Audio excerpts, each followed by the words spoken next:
rruga drejt Bashkimit Evropian nuk duket më si një horizont i largët, por si një maj tani më e kapshme me sy.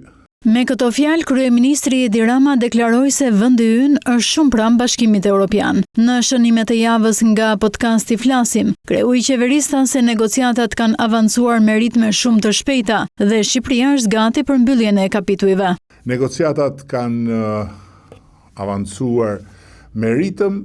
Raportin e komisionit, i cili nënvizon se Shqipëria i ka plotësuar të gjitha detyrat e shtëpisë dhe është e gatshme të hyjë në fazën e mbylljes kapitujve.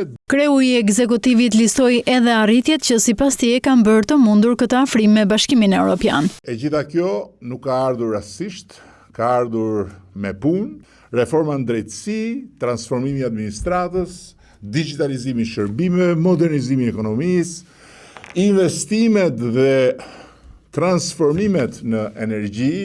Rama nuk la pa përmendur as mikpritjen e Kongresit Botror të Ligjit në Tiranë. Diçka e pa imagjinueshme deri disa vite më parë, sepse kjo nuk është thjesht një ngjarje për turizmin. Kjo nuk është thjesht një ngjarje kjo është një ngjarje që përcakton një epokë. Kryeministri përmendi edhe lancimin e Bashkimit Evropian për Bashki të dy, një program i mbështetur nga Unioni për pushtetin vendor dhe që lidhet drejt për drejt me modernizimin e qeverisë vendore dhe me forcimin e rolit të bashkive në procesin e antarësimit në Bashkimin Evropian.